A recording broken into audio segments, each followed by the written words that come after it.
Tom and Jerry, Scooby-Doo, He-Man, அப்புறம் வந்து சிந்துபாத், பாப்பாய் த seller, போகோ channel, Spiderman, இது எல்லாமே ஒரு நிமிஷத்தில் என் கண்ணு முன்னாடி வந்துட்டு போன மாதிரி இருந்தது அப்படின்னு நீங்கள் நம்புவீங்களா? ஆமாங்க, இந்த கேக் ஆர்டர் வரும்போது எனக்கு அப்படி தான் இருந்தது.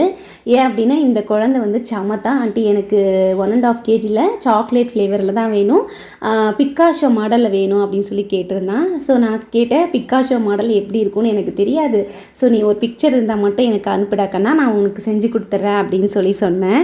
அதுக்கு அவன் கேட்குறான், ஆண்டி பிக்காஷோன்னா என்னன்னு தெரியாதா, அது எவ்வளோ பெரிய கார்ட்டூன் தெரியுங்களா, சூப்பராக இருக்கும் தெரியுங்களா அப்படின்னு சொல்லி எக்ஸ்பிளைன் பண்ணிகிட்டு இருந்தான். நான் அதான் சொன்னேன், எனக்கு இதெல்லாம் தெரியாதுடா, எனக்கு வந்து நாங்கள்லாம் வந்து பார்த்தப்ப இந்த மாதிரி தான் பார்த்துருக்கோம், அதுலேயும் டாம் அண்ட் ஜெர்ரியெல்லாம் நான் ரொம்ப விரும்பி பார்த்தது. ஸோ அது எல்லாமே டக்குன்னு இந்த குழந்தை சொன்னோடனே எனக்கு ஒரு நிமிஷத்தில் அப்படியே திரும்ப போய் மறுபடியும் எபிசோட் 1லேருந்து லாஸ்ட் வரையும் பார்க்கணும் அப்படிங்கிற மாதிரி எனக்கு ஒரு தாட் வந்துருச்சு. ஸோ இதில் நான் எதெல்லாம் மிஸ் பண்ணியிருக்கேன், 90ஸில் வந்த இந்த கார்ட்டூன் இதில் வந்து எதெல்லாம் மிஸ் பண்ணியிருக்கேன்னு உங்களுக்கு ஏதாவது தெரிஞ்சிருந்தால் கீழே கமெண்ட்ஸில் கூட ஷேர் பண்ணிக்கோங்க. அதுக்கப்புறம் வந்து இது ஆர்டர் வந்து நல்லா அழகாக ஃபினிஷ் பண்ணி குழந்தை கேட்ட மாதிரியே 2 டயரில் செஞ்சு டெலிவரி கொடுத்துட்டோம். டேஸ்ட் வைஸ் செம்மையாக இருக்குது அப்படின்னு சொல்லி கமெண்ட்ஸ் கொடுத்துருந்தாங்க.